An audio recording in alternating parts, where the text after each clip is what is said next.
नमस्कार, स्वागत है आपका पब्लिक इंडिया पर। मैं हूं नीलू व्यास। बात करते हैं अजीत अंजुम के खुलासे की, जो उन्होंने स्पेशल इंटेंसिव रिवीजन यानी कि मतदाता सूची का जो गहन संशोधन हो रहा है बिहार में, उसको लेकर कई खुलासे किए। जैसे मिसाल के तौर पर उन्होंने कहा कि जो एन्यूमरेशन फॉर्म्स हैं उनको अपलोड किया जा रहा है बिना वोटर्स से बात किए, वोटर्स की किसी में फोटोग्राफ नहीं लगी। और कल जो उनका एक लेटेस्ट एक्सपोजे था, जो उन्होंने पटना के एक इलाके से किया था, उसमें एक कमरा दिखाया गया है। उसके स्क्रीनशॉट्स मैं आपको दिखाना चाहती हूँ, उसके बाद अपने खास मेहमान से इसकी बातचीत करूंगी। कि इन स्क्रीनशॉट्स में आप देख सकते हैं कि एक कमरा है जिसमें कि 35 से 40 बीएलओज बैठे हुए हैं और अपने आप से वो सिग्नेचर्स कर रहे हैं, दस्तखत कर रहे हैं बिना वोटर्स के देखे।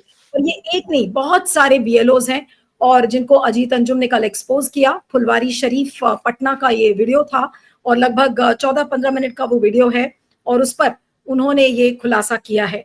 अब इस खुलासे के बाद कोई भी चीज क्या ऐसी बचती है स्पेशल इंटेंसिव रिवीजन के बारे में कि ये कितना बड़ा फर्जीवाड़ा था और इसको अब कैसे उठाया जाए, ये भी एक समस्या है। कि इस एक्सपोजे के बाद क्या हम वेट करेंगे सुप्रीम कोर्ट का कि 28 जुलाई को सुप्रीम कोर्ट सुनेगा, हम तब इंतजार करेंगे क्योंकि बिहार के चुनाव की डेट्स बहुत जल्दी उसकी घोषणा हो जाएगी।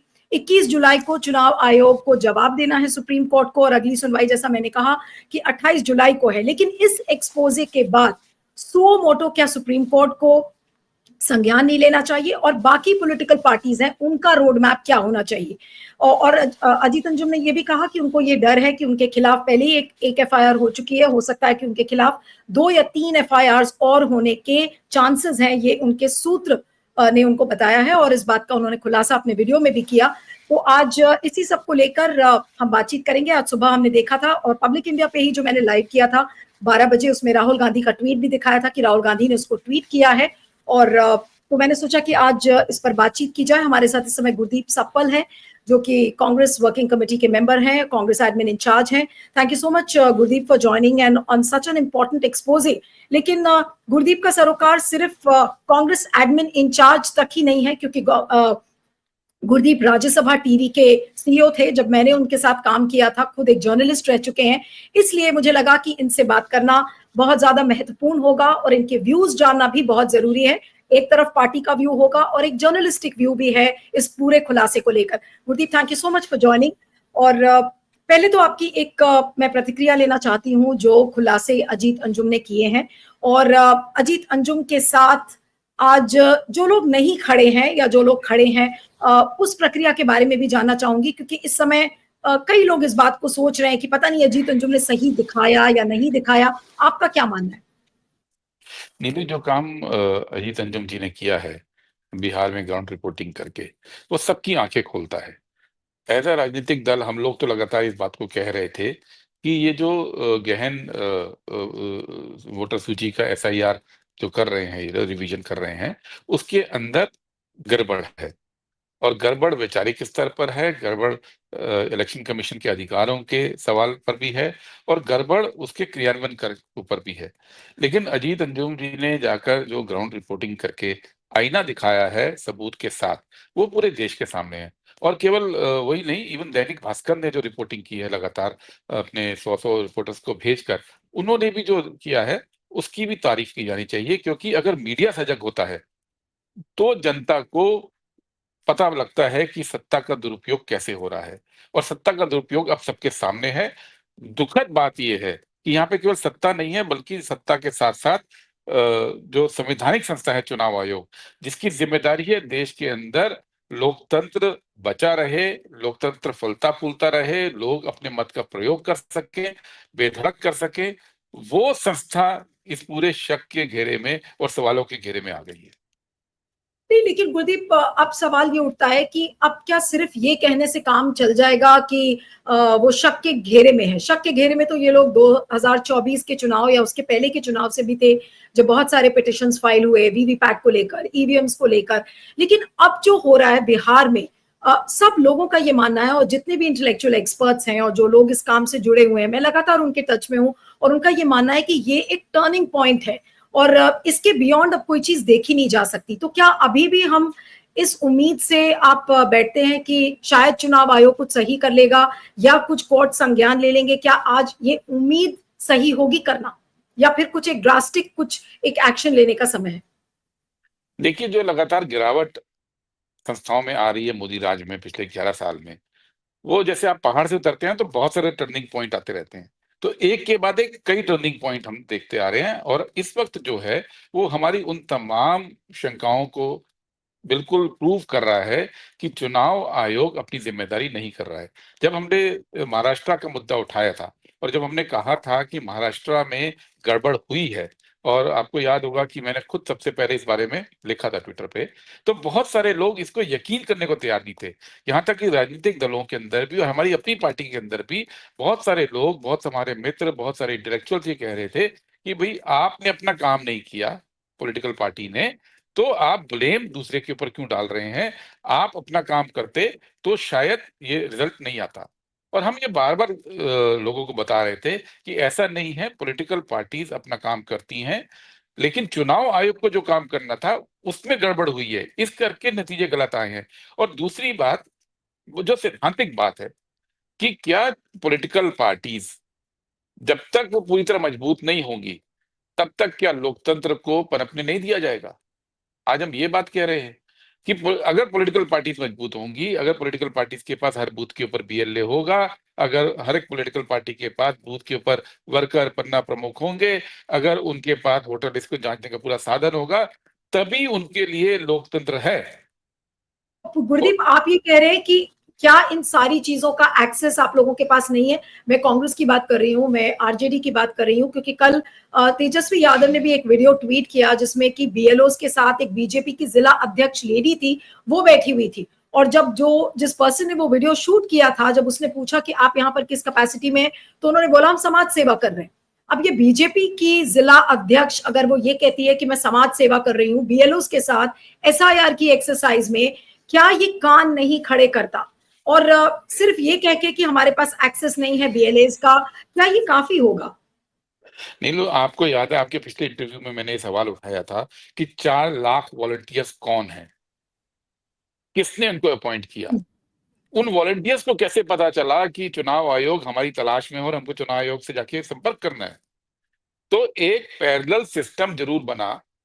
उस पैरेलल सिस्टम में कुछ लोगों तक सूचना पहुंची कि जो एक्सरसाइज चुनाव आयोग कर रहा है, और बाकी जो दल है वहां पे, विपक्षी दल, चाहे वो कांग्रेस हो, चाहे आरजेडी हो, चाहे लेफ्ट हो, चाहे दूसरी पार्टीज हो, उन तक ये सूचना नहीं पहुंची। हमको कभी किसी लेवल पे चुनाव आयोग ने ये नहीं साझा किया कि वो वॉलंटियर्स के एनरोलमेंट करने जा रहा है, और 4 लाख वॉलंटियर्स की बात वहां हो रही थी। अभी चुनाव आयोग ने आज भी जो चिट्ठी निकाली है अजीत अंजुम के नाम पे, उसमें उन्होंने इस बात को अंडरलाइन किया है कि हम नगर निगम के कर्मचारियों को भी इस्तेमाल कर रहे हैं, हम दूसरे लोगों को भी इस्तेमाल कर रहे हैं। ये लोग कहाँ से आए? यही बात तो हम पहले भी उठा रहे थे। सवाल जो हमारे सामने दिक्कत है कि हमको एक तरफ कानूनी लड़ाई लड़नी है, दूसरी तरफ हमको राजनीतिक लड़ाई लड़नी है, और तीसरी तरफ हमको ये भी इंश्योर करना है कि गांव गांव में हमारे लोग, हमारे वोटर्स का एनरोलमेंट पे ध्यान दें। जब आप लोग बात करते हैं एज अ पत्रकार, तो आप ये उम्मीद करते हैं पॉलिटिकल पार्टी से कि आज पॉलिटिकल पार्टी उतर के सड़क पे क्यों नहीं आ रही है। जब हम बात करते हैं तो हमारे बीच में जो बातचीत हुई है उसके अंदर पहला जो सवाल है कि चुनाव आयोग जितनी भी गड़बड़ कर रहा है, वो लड़ाई एक लेवल पर है, लेकिन क्या हम इस विंडो को जाने दें जहां पे क्या हम गांव गांव में अपने वोटर्स के एनरोलमेंट के काम को छोड़ दें और आंदोलन पे आए? हम ऐसी विकट स्थिति इस देश के अंदर चुनाव आयोग ने पैदा की है, और प्रायोरिटी जो है पहली, वो अपने वोटर तक पहुंचने की है, वोटर को वहां तक लाने की है ताकि उसका वोट कटे नहीं। ये काम चुनाव आयोग का था, जो चुनाव आयोग ने पॉलिटिकल पार्टीज के ऊपर थोप दिया है। ये काम पॉलिटिकल पार्टीज का कभी नहीं होता था, पॉलिटिकल नहीं, पार्टीज तो अपने लेवल पे इसका थोड़ा मतलब, बहुत करती थी, नो, लेकिन आप this is a concerning fact जो आप कह रहे हैं, this is a very concerning fact. आपने ये बोला कि पॉलिटिकल पार्टीज इस समय गांव गांव में, घर घर में ये इस बात को लेकर लगी हुई हैं कि उनके वोट ना कटे। अब ये क्या एसआईआर के बाद पॉलिटिकल एक्टिविटीज की, जो पॉलिटिकल पार्टीज की जो जटिलता है, वो क्या बढ़ गई है एसआईआर की वजह से, और इसलिए आप लोग सड़क पर नहीं बिल्कुल, आ रहे? बिल्कुल हमारे सारे कार्यकर्ता अपनी सारी तैयारी छोड़कर केवल और केवल अपने वोटर्स के बीच में उतरकर फॉर्म भरवा रहे हैं, और सिर्फ हम नहीं, सारी पॉलिटिकल पार्टीज के लोग ये काम कर रहे हैं। ये काम पूरे पूरे पॉलिटिकल प्रक्रिया को दरकिनार करके इस काम के ऊपर लगा जा रहा है। ये बार-बार सोशल मीडिया पे सवाल उठ रहा है कि पॉलिटिकल पार्टी सड़क पे क्यों नहीं उतर रही हैं? हमारा सवाल ये है कि आज क्या हम एनरोलमेंट को छोड़कर सड़क पे उतर जाएँ? ये बात सच है कि आंदोलन की जरूरत है। ये बात सच है कि अब सड़क पे उतरने की जरूरत है। और इस बात के लिए 19 तारीख को इंडिया अलायंस की मीटिंग हो रही है दिल्ली के अंदर, आगे की रणनीति को लेकर। कोर्ट के अंदर भी हम ही लोग गए हैं, चुनाव आयोग के पास भी हम ही लोग गए हैं। लेकिन पॉलिटिकल पार्टीज का काम जर्नलिस्ट से थोड़ा अलग होता है। जर्नलिस्ट अपनी बात को उठाते हैं, जनता के सामने रखते हैं, वो रखा जा रहा है। लेकिन पॉलिटिकल पार्टीज को ग्राउंड पे एनरोलमेंट का भी ध्यान देना है, उससे नजर नहीं हटानी है।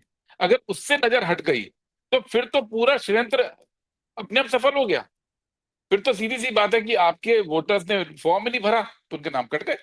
नहीं, तो लेकिन गुरदीप ये जो स्थिति है, और ये भी कहना गलत है कि पॉलिटिकल पार्टीज आवाज नहीं उठा रही है। मैं कल भी सोशल मीडिया पे देख रहा था, लगातार हमारी पार्टी स्टेटमेंट दे रही हैं।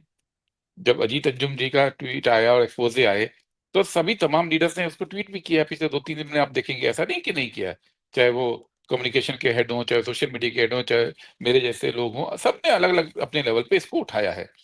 आज राहुल गांधी जी ने भी इसको उठाया है, तेजस्वी की कल प्रेस कॉन्फ्रेंस। लेकिन हमारे जो पार्टीज हैं वो लगातार इन इश्यूज को उठा रही हैं। हम इस बात पे बड़ी गंभीर चर्चा भी पर्दे के पीछे हो रही है कि आगे चलने का रास्ता क्या हो, क्योंकि अब चुनाव आयोग ने जो किया है वो लोकतंत्र पर कुठाराघात है। वो लोगों की वोटिंग राइट्स के ऊपर कुठाराघात है।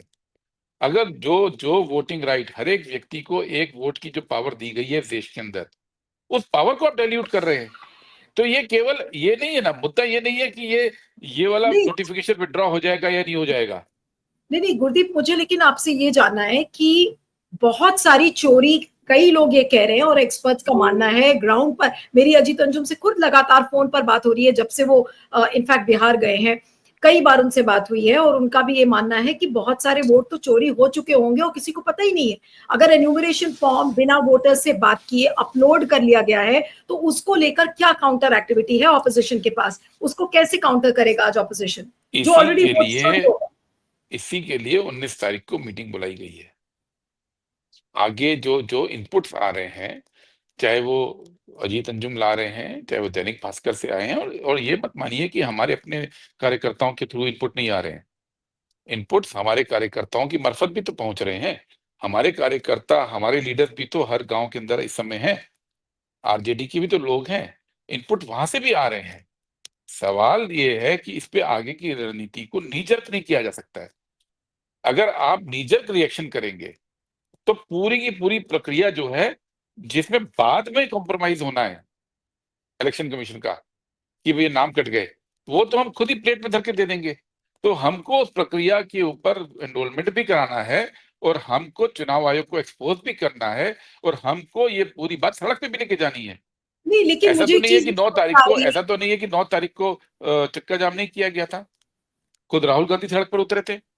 आज आज 1 हफ्ता ही तो हुआ है।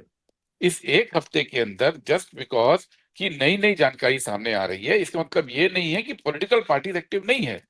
पॉलिटिकल पार्टीज का इस समय धर्म संकट यही है कि हम लोग उस व्यवस्था में नहीं है अभी कि हम ये कहें कि अब हम चुनाव नहीं लड़ रहे, चलिए चुनाव आयोग ठीक नहीं है, हम चुनाव का बहिष्कार कर रहे हैं। क्या ऐसा कर सकते हैं हम लोग?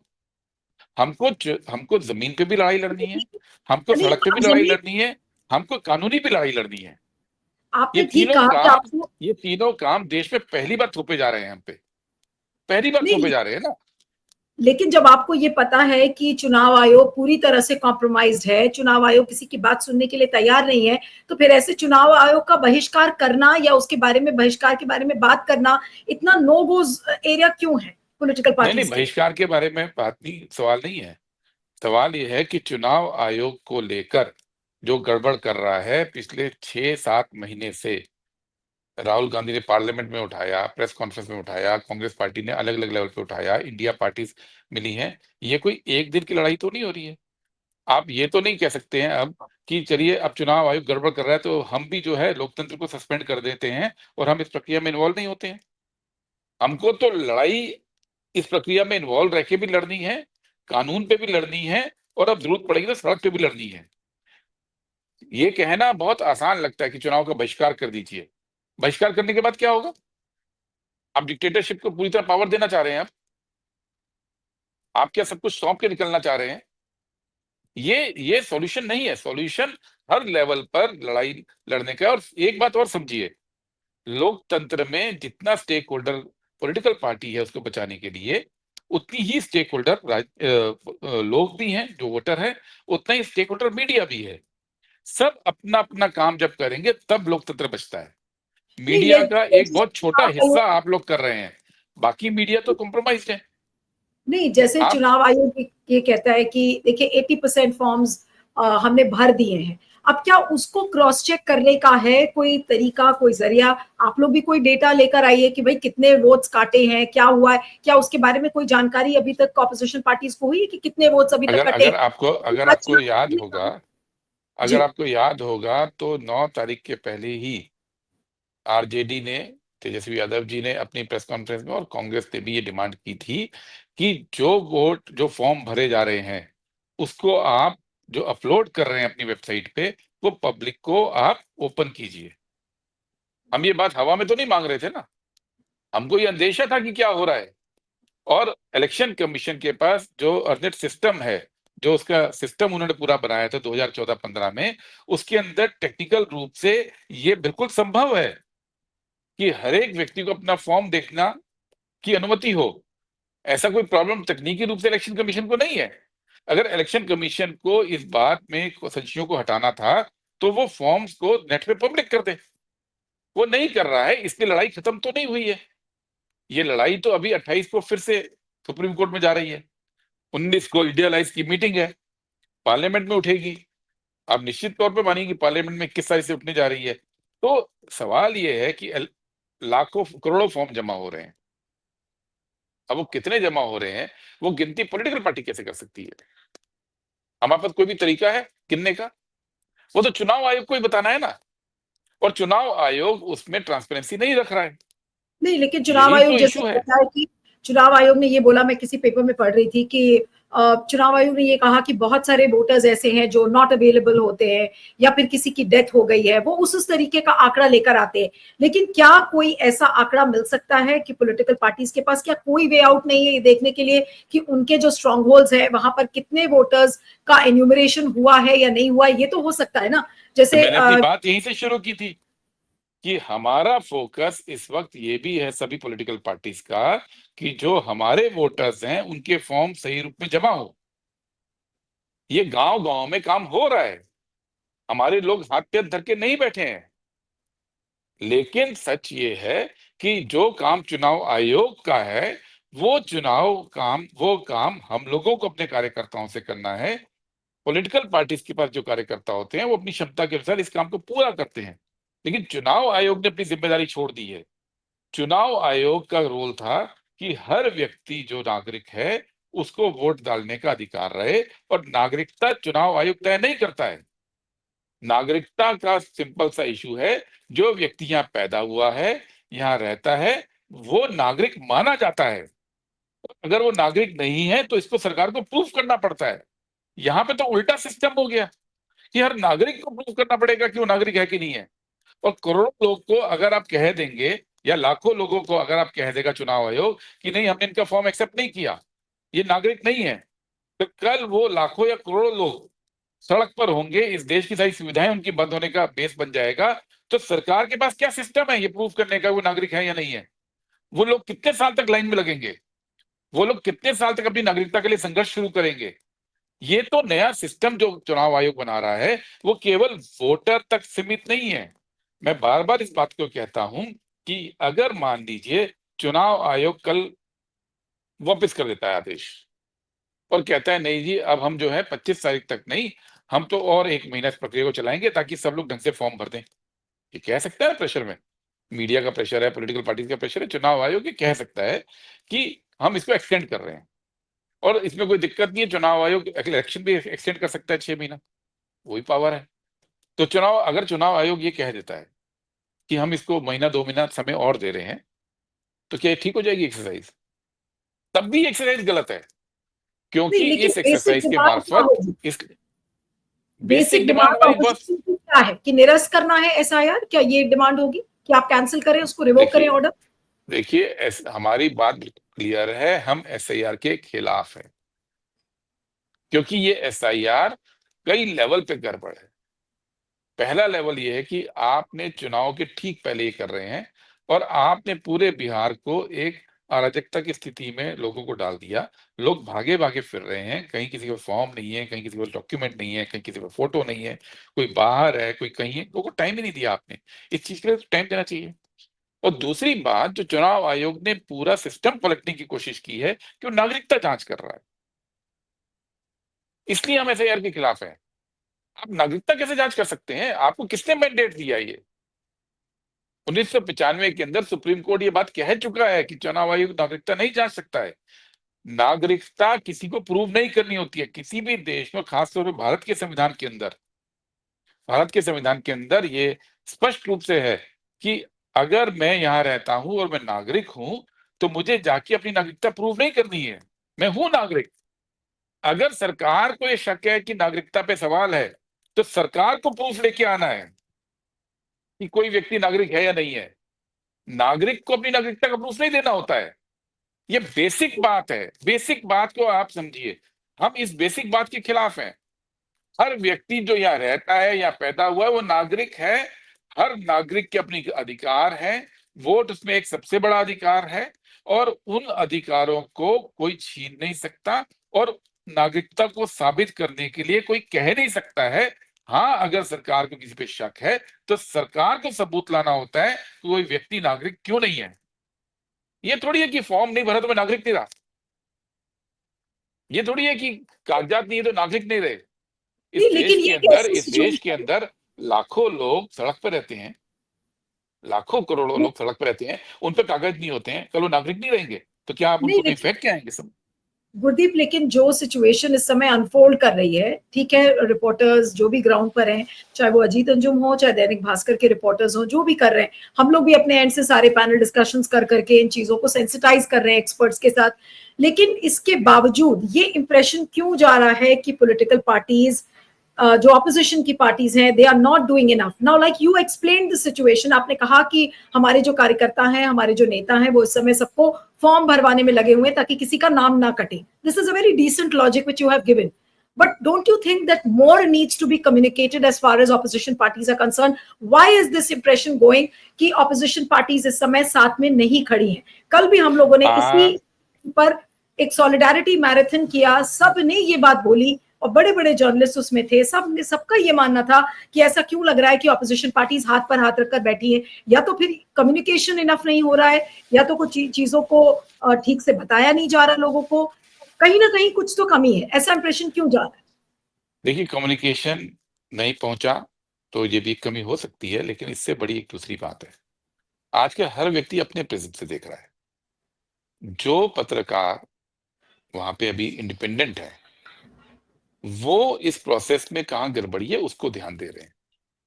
ये बहुत बड़ा काम कर रहे हैं। लेकिन वही पत्रकारों का ध्यान इस पे नहीं है कि पॉलिटिकल पार्टीज कैसे एनरोलमेंट करा रही हैं। क्योंकि बड़ा सवाल आज चुनाव आयोग का काम है।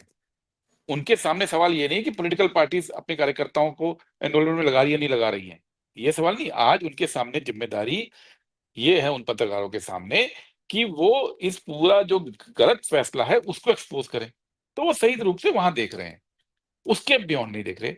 अगर पत्रकार, अच्छा बाकी पत्रकार तो ग्राउंड पे जा नहीं रहे हैं, कोई कोई भी ग्राउंड पे नहीं जा रहा है। अगर आप ग्राउंड पे जाके देखते तो आपको दिखता ये बात कि एनरोलमेंट में बड़े पैमाने पर काम कर रहे हैं कार्यकर्ता इस समय। वो कर रहे हैं क्योंकि उसके अलावा ऑप्शन नहीं है। जिसको चुनाव लड़ना है, वो कैंडिडेट हो या पॉलिटिकल पार्टी हो, उसको इस काम को करना ही करना है। इसको छोड़कर नहीं जा सकते कि हम लड़ाई लड़ रहे हैं। कल मान लीजिए हमने छोड़ दिया और फिर चुनाव आयोग पीछे नहीं हटा, कोर्ट ने रिलीफ नहीं दिया, तो फिर तो जो चुनाव जिस वोटर लिस्ट पे होगा उसमें तो हमारे लोग ही नहीं होंगे। तो हमको वहां भी लड़ाई लड़नी है। उस लड़ाई पे मीडिया का फोकस नहीं है। जो मेन स्ट्रीम मीडिया है, एक दो अखबारों को छोड़कर, वो तो वैसे ही नहीं इसको एक्सपोज करना चाह रही है। वो तो वाहवाही ढूंढ रही है। और बाकी पत्रकार भी उधर की तरफ नजर नहीं डाल रहे हैं। अगर आप देखोगे तो लगातार प्रेस कॉन्फ्रेंसेस हो रही हैं पटना में ना, हमारी भी हो रही है, आरजेडी की भी हो रही है, लेफ्ट की भी हुई है। उन प्रेस कॉन्फ्रेंसेस पे कितना हम लोग ध्यान दे रहे हैं, उसकी कितनी कवरेज दिल्ली में छप रही है, कितना वो टीवी पे आ रहे हैं, नहीं आ रही है। तो जो बात कई बार कही जाती है वो बात भी नहीं पहुंचती, ये भी सच है। और ये भी सच है, ये भी टीवी सच जो है मेन स्ट्रीम कि मीडिया का डिपेंडेंस है। बहुत सारे पॉलिटिकल पार्टीज के अंदर भी इस समय इतना ज्यादा आक्रोश है, लीडर्स के अंदर भी, कि संघर्ष के रास्ते पे आगे कैसे बढ़ा जाए, इस पे लगातार बात हो रही है। पर्दे के पीछे बातें रोज हो रही हैं, और इसीलिए 19 तारीख को मीटिंग बुलाई गई है कि बैठ के कलेक्टिव फैसला लें कि अगर बिल्कुल ही आप पटरी से लोकतंत्र को उतार रहे हैं तो इसमें करना क्या है। इसमें फॉर्म भराना तो जिम्मेदारी पूरी कर रहे हैं, लेकिन इस संघर्ष को कैसे आगे बढ़ाना है, ये नीजर्क रिएक्शन नहीं हो सकता है। ये नीजर्क रिएक्शन अगर हम करेंगे तो हम फिर उसी ट्रैप में जा रहे होंगे, जहां पे सरकार को बहाना मिलेगा कि देखिए पॉलिटिकल पार्टी से ऐसे गड़बड़ करती, काम नहीं करने दे रही है। और कल वही कोर्ट के अंदर पेश करेंगे कि नहीं, हमारा सिस्टम तो बहुत अच्छा था, पॉलिटिकल पार्टी ने व्यवधान पैदा किया। आज की तारीख में कोई ये नहीं कह सकता कि पॉलिटिकल पार्टी चुनाव आयोग के रास्ते में व्यवधान पैदा कर रही है, लेकिन चुनाव आयोग अपना काम नहीं कर रहा है, ये सबको दिख रहा है। और ये बात कोर्ट में जाएगी, सुप्रीम कोर्ट में 28 को। ऐसा नहीं कि नहीं जाएगी। ये लड़ाई केवल, मैं फिर से ये बात कहता हूं, ये केवल बिहार चुनाव की लड़ाई नहीं है। आज आज इसलिए क्योंकि एसआईआर हो रहा है और अच्छी ग्राउंड रिपोर्टिंग की है कुछ पत्रकारों ने, अजीत अंजुम समेत, तो आज इस पे फोकस हो रहा है। लेकिन आज ये फोकस क्यों हो रहा है? ये फोकस भी इसलिए हो रहा है क्योंकि महाराष्ट्र के बाद हम लोगों ने बड़े पैमाने पर आवाज उठाई है, राहुल गांधी ने आवाज उठाई है, कांग्रेस पार्टी ने हर लेवल पे आवाज उठाई है। तो आज जो, मैं आपको ये बात बता सकता हूं कि यहां तक कि जब हम लोगों ने पार्टी की तरफ से ये बात उठाई थी जनवरी में, दिसंबर एंड में, जनवरी में, तो हमारी पार्टी में ही लोगों का ये कहना होता था कि मिसलीड कर रहे हैं हम इशू को, बाहर वालों की बात छोड़ दीजिए। लेकिन लगातार इस इशू पे अवेयरनेस करने की वजह से ही आज फोकस है सबका।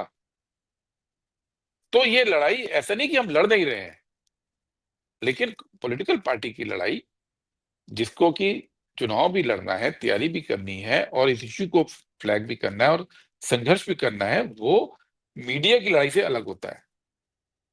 मीडिया अपने मीडिया की तरह से लड़ेगा, वो अपना धर्म पूरा करेगा।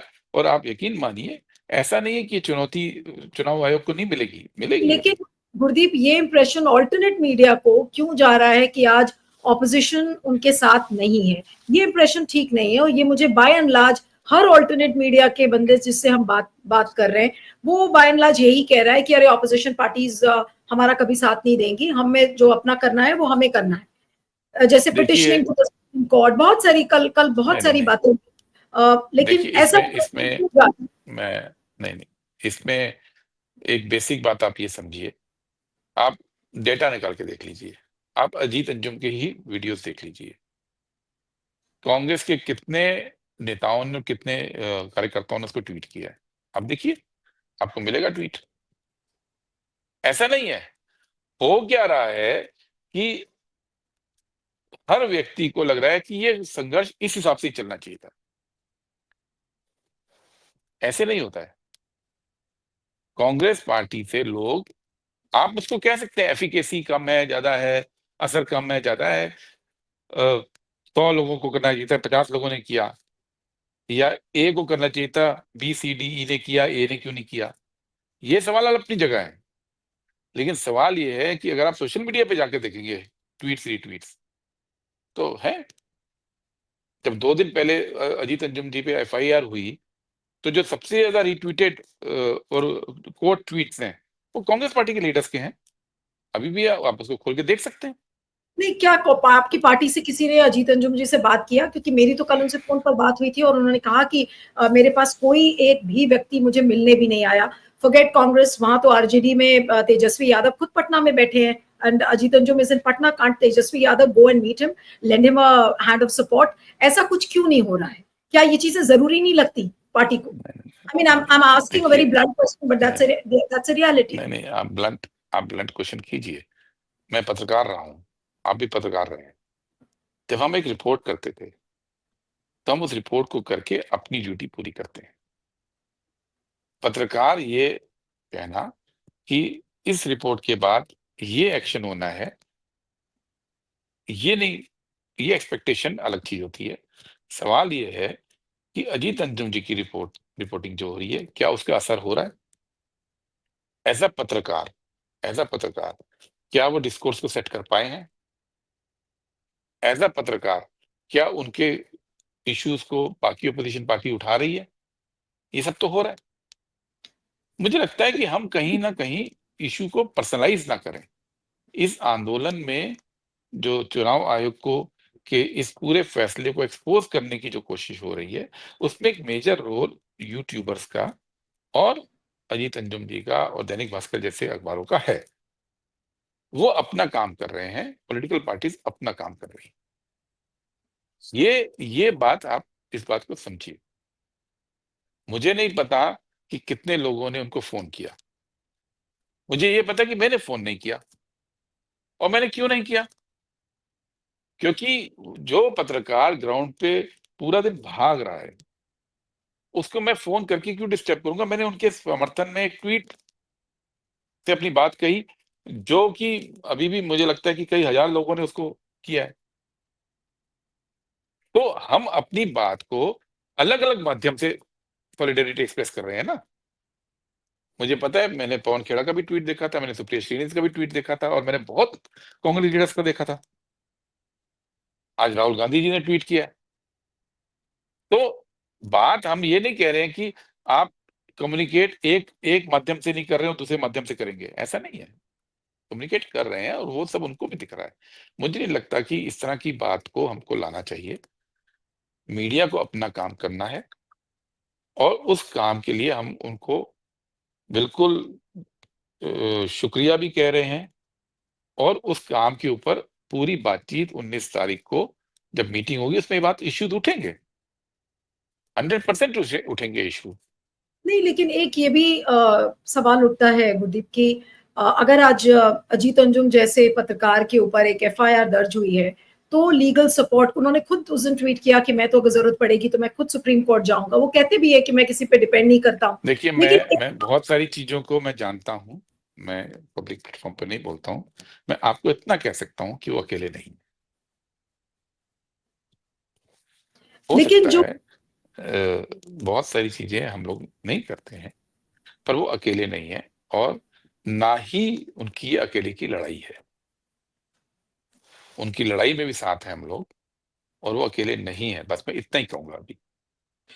नहीं, क्योंकि एक इंप्रेशन कहीं ना कहीं जाता है, जैसे आपने कहा, जो आपने लॉजिक दिया कि हमारे कार्यकर्ता इस समय फॉर्म्स को भरवा भी रहे हैं, वो ये इंश्योर कर रहे हैं कि वोटर्स के नाम ना कटे, और इसलिए आपके लिए सड़क पर उतरना बहुत मुश्किल होता है। मे बी एक्टिविस्ट वो काम करेंगे, उसका फायदा उन पॉलिटिकल पार्टीज को पहुंचेगा। ये बात आपकी मैं मानती हूँ कि एक कलेक्टिव एफर्ट है जो कि सबका दिखना चाहिए, चाहे उसमें वो ऑल्टरनेट मीडिया हो, चाहे ऑपोजिशन पार्टीज हो, चाहे फिर पार्टी के वर्कर्स हों। लेकिन जो इस समय एक जो डू और डाई वाला जो मोमेंट है, और ये सब ये बात बेर सिर्फ मैं ही नहीं कह रही हूँ, जज कोल से पाटिल आज प्रोग्राम पे थे, कल भी बहुत सारे स्पीकर्स ने इस बात को कहा कि ये नाउ और नेवर वाला मोमेंट है, और अगर इसको हम लोगों ने अभी क्लिंच नहीं किया तो फिर सारी चीजें जितना हम लोगों ने अचीव की थी वो सब जो हाथ से निकल जाएगी। क्या ये ऐसा आप ये लोग? नाउ और नेवर मोमेंट पहली बार नहीं बना है। पिछले कई महीनों से हम बात कर रहे हैं। आज आपको ये लग रहा है कि पॉलिटिकल पार्टी करेक्शन। मैं आपको दूसरा एग्जांपल देता हूँ। महाराष्ट्र चुनाव के बाद जब हमको ये लगा कि फॉर्म 6, 7, 8 जो वोटर एडिशन डिलीशन के लिए फॉर्म होते हैं, उसमें गड़बड़ हो रही है, बिना फॉर्म भरे नाम डिलीट किए जा रहे हैं। जिनका नाम डिलीट हो रहा है उनको कोई कम्युनिकेशन नहीं होता चुनाव आयोग की ओर से। और हमने 4,000 आरटीआई डाली उत्तराखंड में। अब आप मुझे बताइए कितना इवन यूट्यूबर्स ने कितना उसको एम्पलीफाई किया। एक ठोस काम था। लड़ाई के तो कई सारे बैटल्स है ना, बैटल एक नहीं है। हम जब उठाना शुरू किया महाराष्ट्र चुनाव के बाद, तो इस पूरी लड़ाई को केवल ऐसा नहीं है कि मीडिया के लेवल पर लड़ा गया है। पॉलिटिकल पार्टी तो लड़ रही है, कांग्रेस पार्टी लड़ रही है सबसे ज्यादा। राहुल गांधी लड़ रहे हैं, हमारी वर्किंग कमेटी में बात हो रही है इसकी। प्रेस कॉन्फ्रेंस में राहुल गांधी, सुप्रिया सुले और संजय राउत सबने इकट्ठे प्रेस कॉन्फ्रेंस की। पार्लियामेंट के अंदर ये बात उठी है, सड़क पे हम बात लेके जा रहे हैं, कोर्ट के अंदर बात लेके गए हैं। कोर्ट कोर्ट ने जो फैसला दिया था कि भाई वोटर लिस्ट क्या वीडियो शेयर करना चाहिए, वो महमूद प्राचा की वो थी, लेकिन हमारे कैंडिडेट उसमें शामिल थे ना। हम, ऐसा तो नहीं है कि लड़ाई लड़ी नहीं जा रही है। जब हमने ये बात एक्सपोज की कि चुनाव आयोग की वोटर लिस्ट में गड़बड़ी है और हमको सिर्फ वोटर लिस्ट दे दो, तो कोर्ट में बोलने के बाद भी कि हम 3 महीने में कर देंगे, फैसला ले लेंगे, चुनाव आयोग ने नियम चेंज कर दिया और वोटर लिस्ट नहीं दे रहे हैं, सिंपल वोटर लिस्ट नहीं दे रहे हैं। ये बात, ये सब सवाल तो हम लेकर आए ना पब्लिक के बीच में। और आज मैं आपको बताता हूं क्यों नहीं दे रहे हैं वोटर लिस्ट। क्योंकि जो वोटर लिस्ट कैंडिडेट को दी जाती है, वो वोटर लिस्ट होती है जो नॉमिनेशन के लास्ट डेट तक बनती है। उसके बाद एक वोटर लिस्ट बनती है जिसको सप्लीमेंट्री वोटर लिस्ट बोलते हैं। उस सप्लीमेंट्री वोटर लिस्ट में गड़बड़ थी महाराष्ट्र में। और उसके बाद एक और बनती है जिसको एएसडी, एडिशनल सप्लीमेंट्री लिस्ट बोलते हैं। और ये सप्लीमेंट्री लिस्ट और एडिशनल सप्लीमेंट्री लिस्ट कैंडिडेट्स को दी नहीं जाती है। कैंडिडेट्स को लास्ट वाली वोटर लिस्ट दी जाती है जो नॉमिनेशन डे तक की होती है। और गड़बड़ आपने उसके सप्लीमेंट्री करके कैंडिडेट को दी नहीं। और जब हम डेटा मांग रहे हैं, आप देने की हिम्मत नहीं कर रहे, क्योंकि आपका पूरा का पूरा एक्सपोज हो जाएगा। तो ये लड़ाई भी तो लड़ रहे हैं ना। जस्ट ये कहना कि इस लड़ाई का केवल एक ही बैटल है, वो ठीक नहीं है। ये मल्टीपल बैटल की लड़ाई है, क्योंकि जब देश में सत्ताधारी पार्टी, भारत जैसे देश में, और जो संवैधानिक संस्थाएं, अगर वो मिलकर कुछ गड़बड़ करना चाह रही हैं, तो उसके खिलाफ लड़ाई बहुत आसान नहीं होती है। और जब हम उस लड़ाई को लड़ते हैं, तो उस लड़ाई को लड़ने में आपकी समझदारी भी धीरे धीरे डेवलप होती है कि क्या रास्ते पे चलना है। और दूसरा, आप ये नहीं करते, you can't throw the baby out with water. आज के आप ये चाहते हैं कि हम ये कह दें कि अब हम चुनाव नहीं लड़ रहे बिहार में। क्या आप ये चाहते हैं? मान लीजिए हम कह देते हैं नहीं लड़ रहे, आपको लगता है कि कोई पॉलिटिकल पार्टी नहीं लड़ेगी? आपको लगता है बीजेपी नहीं लड़ेगी? आपको लगता है जेडीयू नहीं लड़ेगी? और नहीं, 4 पॉलिटिकल पार्टी वो ऐसी भी खड़ी कर देंगे जो अपोजिशन की पार्टी होंगी, जो इंडिया अलायंस का हिस्सा नहीं है, वो एक लड़ ही लेंगे, तो चुनाव हो जाएगा। नहीं, उसके लेकिन बाद, सब तो पार्टीज देखिए लड़ेंगी, मेरा पॉइंट है। सब पार्टीज लड़ेंगी चुनाव, और बीजेपी आसानी से जैसे हर चुनाव को चुराती है वो चुरा लेगी और बात खत्म हो नहीं नहीं जाएगी, नहीं, मैं हाथ से नहीं, निकल खत्म नहीं जाएगा। होती है। खत्म नहीं, जो महाराष्ट्र में चुराया गया, जो हरियाणा में चुराया गया, वो जब चोरी पकड़ी नहीं गई थी, इस देश में जनता पे भी कीजिए, जनता जब आती है ना, जब महाराष्ट्र का, मैं फिर से बोलता हूं, जब महाराष्ट्र का इश्यू हमने उठाया था, तो इसी मीडिया से कोई सपोर्ट नहीं मिला था। महाराष्ट्र में जाके खोजबीन की परख नहीं, पत्रकारिता नहीं हुई, क्योंकि उस वक्त एक जनरल ये माना गया था कि नहीं, कांग्रेस पार्टी ने अपना काम नहीं किया। आपके बीएलएस कहाँ थे? आपके बीएलओ कहाँ थे? बीएलए, आपके कार्यकर्ताओं ने क्यों नहीं पकड़ा? आपके पास वोटर लिस्ट आई थी, आपने क्यों नहीं पकड़ा? ये सवाल हमसे पूछे जा रहे थे ना। जबकि हम ये बता रहे थे कि हमारे तमाम कार्यकर्ताओं के बावजूद ये गड़बड़ हुई है। आज 6 महीने के बाद अब सब मान रहे हैं कि हाँ, वहां भी हुई होगी, क्योंकि उनका मोटस ऑपरेंडी हमने पकड़ा तो वो दूसरा मोटस ऑपरेंडी लेके आ रहा है। लेकिन जब जनता को ये समझ में आ जाता है कि मेरा हक छीना जा रहा है, जो संविधान ने अधिकार दिया, एक ही तो अधिकार दिया है, वोट का, वो आप छीन रहे हैं, नागरिकता छीनने की बात कर रहे हैं। तो क्या जनता, पॉलिटिकल पार्टीज को ताकत जनता से आती है? नहीं, हम जनता में भी तो जा रहे हैं। अभी पिछले हफ्ते आप ही के यहाँ एक डिमोलिशन हुआ, फरीदाबाद में ऑर्डर आया सुप्रीम कोर्ट का। अब वो जिस कम्युनिटी के घर हैं 6,500, वो बीजेपी के सपोर्टर है। बीजेपी के सपोर्टर होने के बाद भी उनके घर तोड़े जा रहे हैं। पहले तो चलो मुस्लिम्स के तोड़े जा रहे थे, अपोजिशन वालों के, जो लोग खिलाफ होते थे उनके यहाँ हो जाता था, अब तो बुलडोजर उन पे चल रहा है। और उनसे भी हम यही बात कर रहे थे कि भाई, अब उनको आपके वोट की जरूरत नहीं है ना, आप अपने को सपोर्टर मान रहे हो बीजेपी का। बीजेपी को पता है कि वो तो हेरा फेरी करके अपना चुनाव लिस्टों में चुनाव जीत जाएगी, तो उनको आपकी भी जरूरत नहीं है। अब उनको आपकी जमीन दिख रही है, तो आप भले उनके सपोर्टर हो, बीजेपी को कोई फर्क नहीं वहां पड़ रहा है। उनको जमीन दिख रही है जो दिल्ली के एनसीआर की महंगी जमीन है। तो सवाल ये है कि ये जो प्रक्रिया चलती है, ये एक लेवल पे आके जनता भी समझती है। और इस बात पे ये कोई अगर ये मानता है कि कोई एक व्यक्ति के आधार पे या एक पॉलिटिकल पार्टी के आधार पे हम इस लड़ाई को जीत जाएंगे, वो नहीं होगा। हम लोग अलख जगा रहे हैं, आप लोग अलख जगा रहे हैं। उसके बाद की लड़ाई तो अब शुरू हो रही है। भले अलग अलग रास्ते पहले पे तो चल रहा हो, लेकिन पहले मकसद तो तो यही पहले है ना तो कि नहीं नहीं नहीं, पहले तो कोई मानने को नहीं तैयार था, क्योंकि हम लोग लगे रहे। आज सब मान रहे हैं। अब सेकंड चीज हो गई, अब रास्ता ढूंढना है। मानना, प्रूव करना, विरोध करना और समाधान करना, ये तो चरण है ना। ये 24 घंटे में नहीं हो जाएगा। हम लोग इसलिए वहां पे, हमारे सब कार्यकर्ता गांवों में हैं, वो इस काम को कर रहे हैं। लेकिन बेसिक सवाल, फिर से मैं वापस आता हूं, क्योंकि ये तो हो गई बात। बेसिक सवाल क्या है? 1951 में, 1951 में पहले चुनाव हुए। चुनाव आयोग ने चुनाव को पूरा मैनेज किया। सुकुमार सेन पहले चुनाव आयुक्त थे। पूरे देश के अंदर लगभग लगभग 90% लोग ये थे जो जिन्होंने कभी जीवन में वोट नहीं दिया था, क्योंकि वोटिंग नाम की चीज वो थी नहीं। वोट केवल कुछ जो उसके पहले वोटर होते थे, वो कहीं ना कहीं जमींदार, पढ़े लिखे, पैसे वाले, अलग अलग कैटेगरी में लोग आते थे।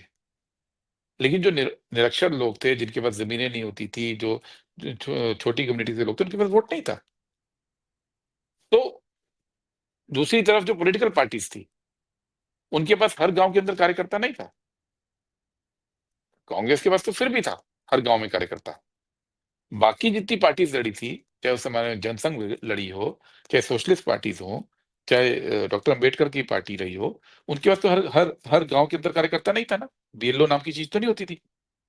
तो क्या उस वक्त चुनाव आयोग ने ये बोला था कि उनकी जिम्मेदारी है? क्या 1951 में अगर जवाहरलाल नेहरू जब प्रधानमंत्री थे और सुकुमार सेन चुनाव आयुक्त थे, अगर वो ये बात कह देते कि भाई आप जिस गांव में आप, ये पॉलिटिकल पार्टी दूसरी कमजोर है, वहां पे हम कुछ नहीं कर सकते, तो क्या इस देश में लोकतंत्र पनपता? कांग्रेस का कार्यकर्ता हर हर गांव में था, लेकिन जिम्मेदारी चुनाव आयोग की थी। उसने पूरे देश में घूम घूम के 17.5 करोड़ वोटर बनाए थे। उसने नए नए कॉन्सेप्ट निकाले कि अनपढ़ लोग पार्टी का नाम नहीं पढ़ सकते, कैंडिडेट का नाम नहीं पढ़ सकते, तो चुनाव वोटिंग सिंबल जैसी चीज लेकर आए थे। चुनाव आयोग का काम ये था उस समय कि किसी भी तरह से जो भी व्यक्ति भारत में है, एडल्ट है, वो वोट दे सके। ये पॉलिटिकल पार्टीज के ऊपर नहीं डाला था। अगर उस जमाने में यही भाषा बोली जाती, जो कई बार हमारे समर्थक भी बोलते हैं कि भाई आपके वॉलंटियर, आपके वर्कर तो उस गांव में थे नहीं, तो इसमें क्या गलती है? तो तब हम ये कह सकते थे जनसंघ पूरे देश में नहीं थी, तो उनके वोटर काट देने चाहिए थे हमें। चुनाव आयोग ने तब काटे थे। कम्युनिस्ट पार्टी पूरे देश में नहीं थी, चुनाव आयोग ने उनके सब वोटर काट दिए थे। शेड्यूल कास्ट फेडरेशन पूरे देश में नहीं थी, क्या चुनाव आयोग ने उनके वोटर काट दिए थे? ऐसी बहुत सारी पार्टीज पहले चुनाव में चुनाव लड़ी थी। तो ये बात कहना हमारे समर्थकों का भी गलत है। ये जिम्मेदारी के लिए चुनाव आयोग बनाया गया था, उसको अधिकार दिए गए थे, संविधान ने अधिकार दिए। अगर कोई अपने अधिकारों को सरेंडर कर रहा है, तो उससे सवाल पूछना चाहिए। नहीं, सवाल लेकिन बॉटम लाइन जो मेरा अब आखिरी सवाल होगा गुरदीप, बॉटम लाइन यही है कि ठीक है, आप अपनी लड़ाई लड़ रहे हैं, मीडिया अपने तरीके से दिखा रहा है, जैसा जो मीडिया का जो कलर है, कलर कलर ही बोलेंगे, बीजेपी ने तो मीडिया के कलर्स भी बना दिए हैं, रेड ग्रीन। तो जो भी मीडिया है, सब मीडिया अपना अपना काम कर रहे हैं, लेकिन कैसे इंश्योर करेंगे that Bihar doesn't go the Maharashtra way, जो हरियाणा में हुआ, जो दिल्ली में हुआ, और ये बात सब सामने आ रही है कि चुनाव को चुराया गया है। हम कैसे इंश्योर करेंगे कि बिहार का चुनाव ना चुराया जाए, बिहार में कैसे फ्री एंड फेयर इलेक्शंस हो? When we don't ask questions from the election commission, we don't ask what Supreme Court is doing, we don't ask the political parties। ठीक है, आपने अपना लॉजिक दिया कि आपके वर्कर्स हैं और वो अभी लगे हुए हैं कि भाई किसी का वोटिंग लिस्ट से नाम ना कटे, but how can we ensure, and this is my last question to नहीं you, नहीं नहीं, how do we ensure that Bihar? आपका सवाल गलत है। आपने बोला चुनाव आयोग से क्वेश्चन न पूछा जाए, कौन नहीं पूछ रहा है क्वेश्चन? आपने बोला कोर्ट में न लड़ा जाए, कौन नहीं लड़ रहा है? आपने कहा सड़क पे चक्का जाम हुआ है, आगे की कार्रवाई के लिए 19 तारीख को मीटिंग हो रही है।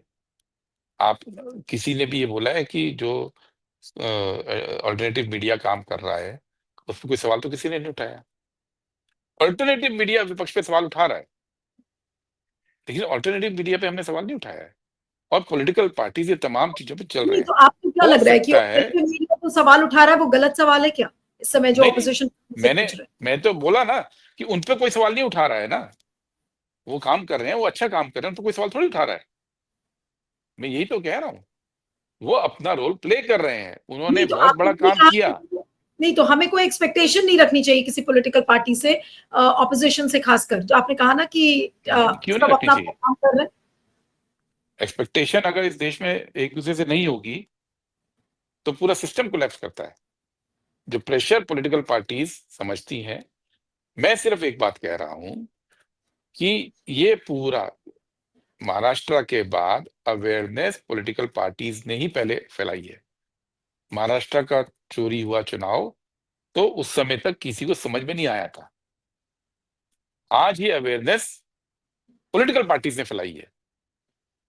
अब सबको पता है कि चोरी संभव है। अब मीडिया के, ऑल्टरनेटिव मीडिया के लोग वो चोरी अब कैसे हो रही है उसको राज खोल रहे हैं। मैं वो तो पूरे देश के सामने, कि नहीं मेरी 2024 के बात, पहले के चुनाव से ही मैं और मैं मैं, कितने मैं प्रोग्राम्स इस पे कर रही हूँ। हाँ, पूरी पूरी बात कर रहा हूं ना मैं।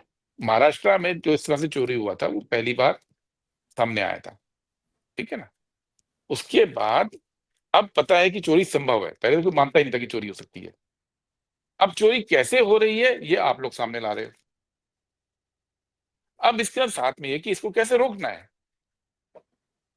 इस पे लगातार बातचीत हो रही है कि ग्राउंड पे मैं आपको एक छोटा सा एग्जांपल देता हूँ। अगर इस वक्त सारे कार्यकर्ताओं को वहां की अपोजिशन पार्टीज कॉल दे दें कि आप धरने पे बैठना शुरू करो, आप घेराव करो, तो ये जो फॉर्म भरे जा रहे हैं कमरे में बैठ के, वो बंद हो जाएंगे भरने। हम अपने गांव को छोड़कर धरने पे बिठा दें उनको, तो फॉर्म कौन भरेगा? एक तो वैसे ही उनका पूरा डिजाइन नहीं ऐसा है कि नहीं, लोग ये फॉर्म तो ना है भर ना पाए। कि हमें नहीं, पता है कि बंद कमरों में इस समय फॉर्म्स भरे जा रहे हैं, बीएलओज ये काम कर रहे हैं, लेकिन पॉलिटिकल पार्टीज भी बहुत ज्यादा इस पर कुछ आक्रोशित नहीं हो रही है। ठीक है भाई, आप अपना क्यों काम नहीं, कर रहे हो। क्यों नहीं? आज राहुल गांधी ने ट्वीट क्यों किया फिर? उनकी भाषा देखिए ट्वीट की। आक्रोशित नहीं हो रही है तो 19 को क्यों मिल रहे हैं हम लोग? देखिए, पार्लियामेंट है, कोर्ट है, सड़क है, चक्का जाम क्यों किया था? ये ऐसा दौर है जो अनप्रेसिडेंटेड दौर है, इसमें लोकतंत्र को बचाते हुए लड़ाई लड़नी है। ये चैलेंज है आज हमारे सामने। चलिए ये खैर, चैलेंज छोटा चैलेंजेस चैलेंज नहीं है, और इस नहीं। चैलेंज में मेरा अभी भी कहना है, आप लोग जो सवाल उठा रहे हैं वो प्रोसीजरल सवाल है कि फॉर्म कमरे में भरे जा रहे हैं, फॉर्म सही नहीं भरे जा रहे हैं। हम जो सवाल उठा रहे हैं वो प्रोसीजरल नहीं, कॉन्स्टिट्यूशनल सवाल है कि चुनाव आयोग नागरिकता तय करने वाला होता कौन है। हम कॉन्स्टिट्यूशनल सवाल उठा रहे हैं कि वोटर से क्या वोटिंग राइट छीना जा सकता है इस आधार पे कि उसके पास पेपर नहीं है। हम कॉन्स्टिट्यूशनल सवाल उठा रहे हैं कि इस देश में जिसके पास पेपर नहीं होगा उसको नागरिक नहीं माना जाएगा।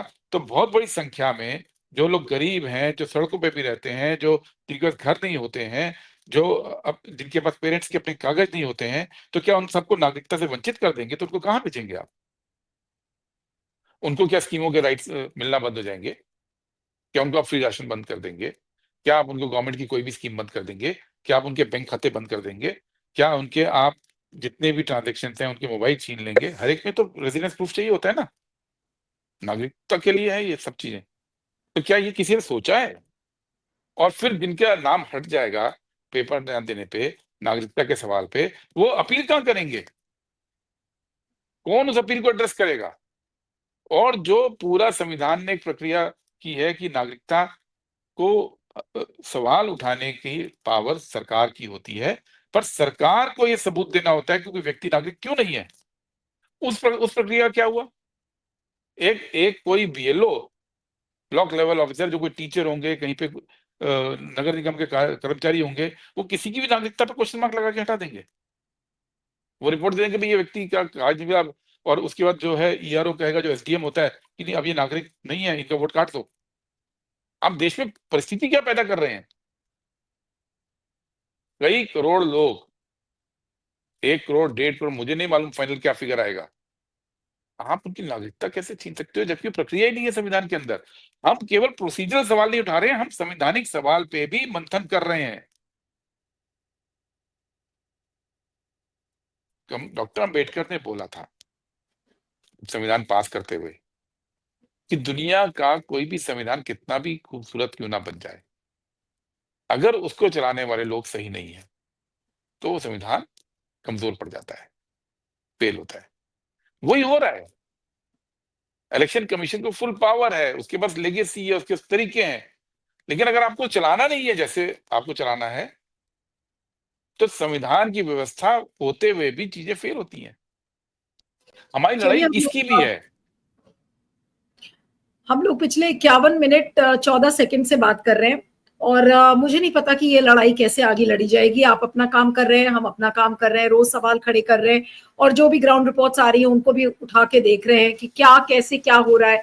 लेकिन क्या हमें वाकई में जवाब इस बात का मिल पाएगा कि फ्री एंड फेयर इलेक्शंस क्या बिहार में होंगे, या बिहार भी उसी तरीके से लूट लिया जाएगा जैसे कि महाराष्ट्र लूटा गया, या फिर हरियाणा लूटा गया, या फिर जो खामियां 2024 के चुनाव में आई थी। और जैसे जैसे हर चुनाव आगे बढ़ रहा है, ऐसा लग रहा है कि जो एक लेवल है चोरी का वो और बढ़ता जा रहा है। और हर अलग मैनिफेस्टेशन में अब इस बार अगर एपिक कार्ड्स और वो फॉर्म 7, फॉर्म 8, फॉर्म 17C को भूल जाए तो अब इस बार SIR हो गया है। मुझे नहीं पता बिहार चुनाव का क्या रिजल्ट होगा।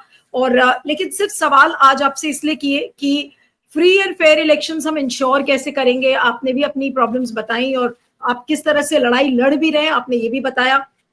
बट क्या उसका नतीजा होगा मुझे भी नहीं पता, शायद आपको भी नहीं पता होगा कि क्या नतीजा होगा। लेकिन देखेंगे, जैसा आप कह रहे कि 19 को इंडिया अलायंस की मीटिंग है, उसमें क्या तय होता है। और जितना कम समय बचा है, मेरी कम से कम मेरी पर्सनल तौर पर मुझे बहुत ज्यादा उम्मीद नहीं है। Gurdeep, I don't know how much hope you have, but I am really, my hope is वेनिंग somewhere, I would say. देखिए जस्ट देखिए political briefly political Gurdeep. Parties में और पत्रकारिता में आजकल यही फर्क हो गया।